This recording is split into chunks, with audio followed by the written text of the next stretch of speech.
ನಮಸ್ತೆ ಎಲ್ಲರಿಗೂ. ನೋಡಿ, ನಾನಿವತ್ತು ಫಟಾಫಟ್ ಅಂತ 10 ನಿಮಿಷದಲ್ಲಿ ಈರುಳ್ಳಿ ಚಟ್ನಿ ಕಡಿಮೆ ಪದಾರ್ಥ ಬಳಸ್ಕೊಂಡು ಯಾವ ಥರ ಮಾಡೋದು ಅಂತ ಹೇಳ್ತಾ ಇದ್ದೀನಿ. ಈ ಚಟ್ನಿನ ನೀವು 1 ತಿಂಗಳು ತನಕ ಸ್ಟೋರ್ ಮಾಡಿ ಇಡ್ಬೋದು. ಇದನ್ನು ತಟ್ಟೆ ಇಡ್ಲಿ, ಗೋಧಿ ಕಡುಬು ಮತ್ತು ಇಡ್ಲಿ, ದೋಸೆ ಎಲ್ಲದಕ್ಕೂ ಸೈಡ್ ಡಿಶ್ ಆಗಿ ಯೂಸ್ ಮಾಡ್ಬೋದು. ವಿಡಿಯೋನ ಕೊನೆ ತನಕ ನೋಡಿ, ಸ್ಕಿಪ್ ಮಾಡಬೇಡಿ. ಆದಷ್ಟು ವಿಡಿಯೋನ ಶೇರ್ ಮಾಡಿ. ನೋಡಿ, ನಾನೊಂದು 4 ಈರುಳ್ಳಿನ ಉದ್ದುದ್ದು ಕಟ್ ಮಾಡಿ ಇಟ್ಕೊಂಡಿದ್ದೀನಿ. ಒಂದು 10ರಿಂದ 15 ಬ್ಯಾಡಗೆ ಮೆಣಸಿನ್ಕಾಯಿ ತೊಗೊಂಡಿದ್ದೀನಿ. ಒಂದು ಸ್ವಲ್ಪ ಬೆಳ್ಳುಳ್ಳಿ ಸಿಪ್ಪೆ ತೆಗೆದಿರೋದು 1 ಬೆಳ್ಳುಳ್ಳಿ, ಒಂದು ಸ್ವಲ್ಪ ಕೊತ್ತಂಬರಿ, ಒಂದು 10 ಎಲೆ ಕರಿಬೇವು. ನೋಡಿ, ಇದು ಒಂದು ಅರ್ಧ ಬೌಲಷ್ಟಿದೆ. ಸ್ವಲ್ಪ ಹಾಕಿದ್ದೀನಿ ಒಣ ಕೊಬ್ಬರಿ ಅಷ್ಟೇ. ಒಂದು ಅರ್ಧ ಬೌಲು, ಚಿಕ್ಕ ಬೌಲಲ್ಲಿ ಅರ್ಧ ಬೌಲು. ಒಂದು ಸ್ವಲ್ಪ ಬೆಲ್ಲ, ಒಂದು ಸ್ಪೂನಷ್ಟು ಜೀರಿಗೆ, ಅರ್ಧ ಸ್ಪೂನ್ ಜೀರಿಗೆ, ಅರ್ಧ ಸ್ಪೂನ್ ಮೆಂತ್ಯ ತೊಗೊಳ್ಳಿ, ಸಾಕಾಗುತ್ತೆ. ನೋಡಿ, ಇವಾಗ ಫಸ್ಟು ನಾನು ಒಣಮೆಣ್ಸಿನ್ಕಾಯಿ ಇರುತ್ತಲ್ಲ, ಬ್ಯಾಡಗೆ ಮೆಣಸಿನ್ಕಾಯಿ 15 ಹಾಕಿದ್ದೀನಿ. ಇವಾಗ ಇದನ್ನು ನೀವು ಸ್ಟವ್ ಹಚ್ಬಿಟ್ಟು ಫ್ರೈ ಮಾಡಿ. ಆಯಿಲ್ ಏನೂ ಹಾಕಬಾರ್ದು, ಹಂಗೆ ಡ್ರೈ ಫ್ರೈ ಮಾಡಬೇಕು ನೀವು ಇದನ್ನು. ನೋಡಿ, ಈ ಥರ ಚೆನ್ನಾಗಿ ಫ್ರೈ ಆಗಬೇಕು. ಇದು ಕ್ರಿಸ್ಪಿ ಆಗುತ್ತಲ್ಲ, ಆ ಥರ ಮುರಿಬೇಕು, ಆ ಥರ ಫ್ರೈ ಮಾಡ್ಕೋಬೇಕು ನೀವು ಇದನ್ನು. ನೀಟಾಗಿ ಫ್ರೈ ಮಾಡಿ, 1-2 ನಿಮಿಷ ಫ್ರೈ ಮಾಡಿ ಸಾಕು, ಹೈ ಫ್ಲೇಮಲ್ಲಿ. ಒಂದು ಸಲ ಈ ಚಟ್ನಿನ ಟ್ರೈ ಮಾಡಿ ಮತ್ತು ನಿಮ್ಮ ಫೀಡ್ಬ್ಯಾಕ್ನ ನನಗೆ ಕಮೆಂಟ್ ಬಾಕ್ಸಲ್ಲಿ ಕಮೆಂಟ್ ಮಾಡಿ. ನೋಡಿ, ಇಲ್ಲಿ ನಾನು ಸ್ವಲ್ಪ ದೊಡ್ಡದಿದೆಯಲ್ಲ ಇದು ಮೆಣಸಿನ್ಕಾಯಿ, ಅದಕ್ಕೆ ಸ್ವಲ್ಪ ಮುರಿದು ಹಾಕ್ತಾಯಿದ್ದೀನಿ. ಹಾಗೇ ಈ ಥರ ಫ್ರೈ ಮಾಡಿಬಿಟ್ಟು ಒಂದು ಪ್ಲೇಟಿಗೆ ತೆಗೆದಿಟ್ಕೋಬೇಕು ನಾವು ಇದನ್ನು. ನೋಡಿ, ತೆಗಿತಾ ಇದ್ದೀನಿ ಈಗ ಒಂದು ಪ್ಲೇಟ್ಗೆ. ಈಗ ಅದೇ ಬಾಣಲಿಲಿ ಈರುಳ್ಳಿ ಇರುತ್ತಲ್ಲ, ಈರುಳ್ಳಿನ ಫ್ರೈ ಮಾಡ್ಕೋಬೇಕಾಗತ್ತೆ. ನೋಡಿ, ಚಿಕ್ಕದಿತ್ತು ಈರುಳ್ಳಿ, ನಾನು 4 ತೊಗೊಂಡಿದ್ದೀನಿ. ದೊಡ್ಡ ಸೈಜ್ ಈರುಳ್ಳಿ ಆದರೆ ಬರೀ 2 ಆದರೆ ಸಾಕಾಗುತ್ತೆ. ಈ ಥರ ಫ್ರೈ ಮಾಡಿ ಈರುಳ್ಳಿನ ಹಾಕ್ಬಿಟ್ಟು ಬಾಣಲಿಗೆ ಎಣ್ಣೆ ನೋಡಿ, ಒಂದು 3-4 ಸ್ಪೂನು ಎಣ್ಣೆ ಹಾಕಿದ್ದೀನಿ ನಾನು ಇದನ್ನು ಫ್ರೈ ಮಾಡೋದಕ್ಕೆ. ಹಂಚು ಕಾದಿರುತ್ತಲ್ಲ, ತವಾ ಕಾದಿರುತ್ತಲ್ಲ ಬಾಣಲಿ, ಒಣಮೆಣ್ಸಿನ್ಕಾಯಿ ಹುರಿತಿರ್ಬೇಕಾದ್ರೆ ಈರುಳ್ಳಿ ಬೇಗ ಫ್ರೈ ಆಗಿಬಿಡುತ್ತೆ ನಿಮಗೆ ಅದೇ ಬಾಣಲಿಲೇ ಫ್ರೈ ಮಾಡಿದ್ರೆ. ಬೆಳ್ಳುಳ್ಳಿ ಮತ್ತು ಕರಿಬೇವು ಇತ್ತಲ್ಲ, ಅದನ್ನು ಇದಕ್ಕೆ ಹಾಕ್ಬಿಟ್ಟು ಹುರಿತಾ ಇದ್ದೀನಿ ನಾನು.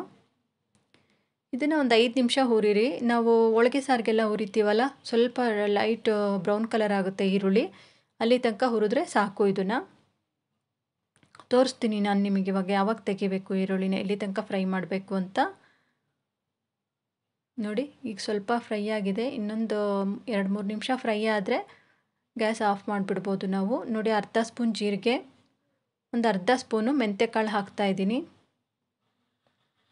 ಇದನ್ನು ಮತ್ತೆ ಫ್ರೈ ಮಾಡಿ, ಇದು ಮೆಂತ್ಯ ಜೀರಿಗೆ ಹಾಕಿರ್ತೀವಲ್ಲ, ಅದೊಂದು ಸ್ವಲ್ಪ ಫ್ರೈ ಆಗಲಿ. ಒಂದು 2-3 ನಿಮಿಷ ಫ್ರೈ ಮಾಡಿದ್ರೆ ಆಗುತ್ತೆ, ಇದು ಈರುಳ್ಳಿ ಫ್ರೈ ಆಗುತ್ತೆ. ನೋಡಿ, ನೀವೇನಾದ್ರು ನಮ್ಮ ಚಾನಲ್ನ ಹೊಸದಾಗಿ ನೋಡ್ತಾ ಇದ್ದರೆ ಪ್ಲೀಸ್ ನಮ್ಮ ಚಾನಲ್ಗೆ ಸಬ್ಸ್ಕ್ರೈಬ್ ಆಗಿ ಮತ್ತು ಸಪೋರ್ಟ್ ಮಾಡಿ. ನಮ್ಮ ಚಾನಲಲ್ಲಿ ತುಂಬ ಹೆಲ್ತಿ ರೆಸಿಪೀಸ್ ಇದೆ, ಎಲ್ಲದನ್ನು ನೋಡಿ, ಎಲ್ಲ ಅಡುಗೆನೂ ಟ್ರೈ ಮಾಡಿ. ನಿಮ್ಮ ಫೀಡ್ಬ್ಯಾಕ್ನ ನನಗೆ ಕಮೆಂಟ್ ಬಾಕ್ಸಲ್ಲಿ ಕಮೆಂಟ್ ಮಾಡಿ. ಒಣ ಕೊಬ್ಬರಿ ಇತ್ತಲ್ಲ, ಅದು ಒಂದು ಸ್ವಲ್ಪ, ಮತ್ತು ಕೊತ್ತಂಬರಿ, ಬೆಲ್ಲ ಎಲ್ಲದನ್ನು ಇದಕ್ಕೆ ಬಾಣಲಿಗೆ ಹಾಕಿಬಿಟ್ಟು ಗ್ಯಾಸ್ ಆಫ್ ಮಾಡಿಬಿಡ್ತೀನಿ ನಾನಿವಾಗ. ಅದು ಬಿಸಿ ಇರುತ್ತಲ್ಲ, ಅಷ್ಟರಲ್ಲಿ ಸ್ವಲ್ಪ ಒಣ ಕೊಬ್ಬರಿನೂ ಫ್ರೈ ಆಗುತ್ತೆ. ಅದಕ್ಕೋಸ್ಕರ 2 ಸಲ ಮಿಕ್ಸ್ ಮಾಡಿಬಿಟ್ಟು ಗ್ಯಾಸ್ ಆಫ್ ಮಾಡಿ ಇದನ್ನು ತಣ್ಣಗಾಗೋದಕ್ಕೆ ಬಿಡಬೇಕು ನಾವು. ಬಿಸಿ ಇದ್ದಾಗೇ ರುಬ್ಬೋದಕ್ಕೆ ಹೋಗಬೇಡಿ, ಫುಲ್ ತಣ್ಣಗಾಗಲಿ ಇದು. ನೋಡಿ, ಆಗಿದೆ. ಜಾಸ್ತಿ ಕೊಬ್ಬರಿ ಹಾಕೋದಕ್ಕೆ ಹೋಗಬೇಡಿ, ಒಣ ಕೊಬ್ಬರಿನ ಒಂದು ಸ್ವಲ್ಪ ಕಡಿಮೆನೇ ಹಾಕಿ, ಆವಾಗ ಈರುಳ್ಳಿ ಟೇಸ್ಟ್ ಬರುತ್ತೆ ಚಟ್ನಿ. ಜಾಸ್ತಿ ಒಣ ಕೊಬ್ಬರಿ ಹಾಕ್ಬಿಟ್ರೆ ಕೊಬ್ಬರಿ ಚಟ್ನಿ ಥರ ಆಗಿಬಿಡುತ್ತೆ, ಅದಕ್ಕೋಸ್ಕರ. ನೋಡಿ, ಇವಾಗ ಮೆಣಸಿನ್ಕಾಯಿ ತಣ್ಣಗಾಗಿದೆ, ಒಣಮೆಣ್ಸಿನ್ಕಾಯಿ ಒಂದು ಮಿಕ್ಸಿ ಜಾರ್ಗೆ ಹಾಕಿಬಿಟ್ಟು ಫಸ್ಟು ಒಣಮೆಣ್ಸಿನ್ಕಾಯಿ ಮಾತ್ರ ಪೌಡರ್ ಮಾಡ್ಕೊಂಬರ್ತೀನಿ ನಾನು. ನೋಡಿ, ಈ ಥರ ಒಣಮೆಣ್ಸಿನ್ಕಾಯಿನ ಪೌಡರ್ ಮಾಡ್ಕೊಂಡಿದ್ದೀನಿ. ಇವಾಗ ಇದಕ್ಕೆ ನಾನು ಫ್ರೈ ಮಾಡಿ ಇಟ್ಕೊಂಡಿದ್ನಲ್ಲ, ಈರುಳ್ಳಿ, ಬೆಳ್ಳುಳ್ಳಿ, ಕೊತ್ತಂಬರಿ, ಮೆಂತ್ಯ, ಜೀರಿಗೆ, ಬೆಲ್ಲ ಇಷ್ಟನ್ನು ಹಾಕ್ಬಿಟ್ಟು ಒಂದು ಸ್ವಲ್ಪ ಉಪ್ಪು ಸೇರಿಸ್ತಾ ಇದ್ದೀನಿ. ಉಪ್ಪು ರುಚಿಗೆ ಎಷ್ಟು ಬೇಕೋ ಅಷ್ಟು ನೋಡಿ ಹಾಕಿ. ನಾನು ಒಂದು ಅರ್ಧ ಸ್ಪೂನಷ್ಟು ಉಪ್ಪು ಸೇರಿಸಿದ್ದೀನಿ. ಒಂದು ಸ್ವಲ್ಪ ಹುಣಸೆಹಣ್ಣು ಹಾಕ್ತಾಯಿದ್ದೀನಿ ನಾನು ಇದಕ್ಕೆ. ನೋಡಿ, ಹುಣಸೆಹಣ್ಣಿನ ರಸನೂ ಹಾಕಿದ್ದೀನಿ ಒಂದು ಸ್ವಲ್ಪ. ಮತ್ತೆ ಮಿಕ್ಸಿ ಜಾರ್ ಕ್ಲೋಸ್ ಮಾಡಿಬಿಟ್ಟು ಕ್ಯಾಪ್ನ ಮತ್ತೆ ನಾನು ಸಣ್ಣದಾಗಿ ಪೇಸ್ಟ್ ಮಾಡ್ಕೋಬೇಕು. ನೋಡಿ, ಫುಲ್ಲು ಸಣ್ಣಗೆ ರುಬ್ಕೊಳ್ಳಿ ಇದನ್ನು, ಆವಾಗೇ ಚೆನ್ನಾಗಿರುತ್ತೆ ಇದು ಚಟ್ನಿ. ತರಿಯಾಗಿದ್ದರೆ ಅಷ್ಟು ಚೆನ್ನಾಗಿರಲ್ಲ. ಈಗ ನೋಡಿ, ಮತ್ತೆ ಒಂದು 6-7 ಸ್ಪೂನಷ್ಟು ಎಣ್ಣೆ ಹಾಕಿದ್ದೀನಿ, ಕುಕ್ಕಿಂಗ್ ಆಯಿಲ್ ಹಾಕಿದ್ದೀನಿ ಬಾಣಲಿಗೆ. ಇವಾಗ ಇದಕ್ಕೆ ಒಂದು ಸ್ವಲ್ಪ ಒಗ್ಗರಣೆ ಕೊಡೋಣ ಅಂತ ಅಷ್ಟೇ ಚಟ್ನಿಗೆ. ನೋಡಿ, ಒಂದು ಅರ್ಧ ಸ್ಪೂನಷ್ಟು ಸಾಸಿವೆ ಹಾಕಿದ್ದೀನಿ ನಾನು, ಮತ್ತು ಒಂದು ಸ್ವಲ್ಪ ಉದ್ದಿನಬೇಳೆ, ಒಂದು ಅರ್ಧ ಸ್ಪೂನಷ್ಟಿದೆ ಉದ್ದಿನಬೇಳೆ, ಒಂದು ಸ್ವಲ್ಪ ಕರಿಬೇವು.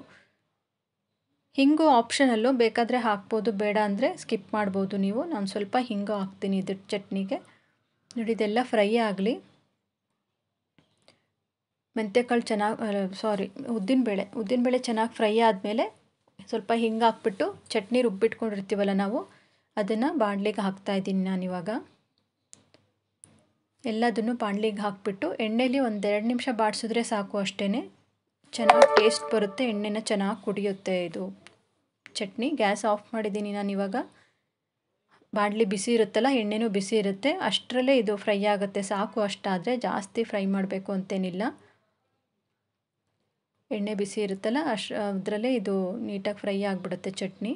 ನೋಡಿ ಆಗಿದೆ ಇದು ಇವಾಗ ಚಟ್ನಿ. ಇವಾಗ ಈ ಚಟ್ನಿನ ಗೋಧಿ ಕಡುಬು ಜೊತೆಗಂತೂ ತುಂಬ ಚೆನ್ನಾಗಿರುತ್ತೆ. ಮತ್ತು ತಟ್ಟೆ ಇಡ್ಲಿ ಇರುತ್ತಲ್ಲ, ತಟ್ಟೆ ಇಡ್ಲಿಗಂತೂ ಸೂಪರ್ ಕಾಂಬಿನೇಷನ್ನು. ಬಿಳಿ ಹೋಳಿಗೆ ಮಾಡ್ತೀವಲ್ಲ ನಾವು, ಬಿಳಿ ಹೋಳಿಗೆಗೂ ನೀವು ಈ ಚಟ್ನಿ ಮಾಡ್ಕೋಬೋದು. ನೀವು ಒಂದ್ಸಲ ಈ ಚಟ್ನಿ ರೆಸಿಪಿನ ಟ್ರೈ ಮಾಡಿ ನಿಮ್ಮ ಫೀಡ್ಬ್ಯಾಕ್ನ ಮತ್ತು ನಿಮ್ಮ ಅನಿಸಿಕೆನ ನನಗೆ ಕಮೆಂಟ್ ಬಾಕ್ಸಲ್ಲಿ ಕಮೆಂಟ್ ಮಾಡಿ. ಹೊಸದಾಗಿ ಯಾರಾದ್ರು ನಮ್ಮ ಚಾನಲ್ ನೋಡ್ತಾ ಇದ್ದರೆ ಪ್ಲೀಸ್ ಸಬ್ಸ್ಕ್ರೈಬ್ ಆಗಿ. ವಿಡಿಯೋನ ಕೊನೆ ತನಕ ನೋಡಿದ್ದಕ್ಕೆ ಥ್ಯಾಂಕ್ ಯು.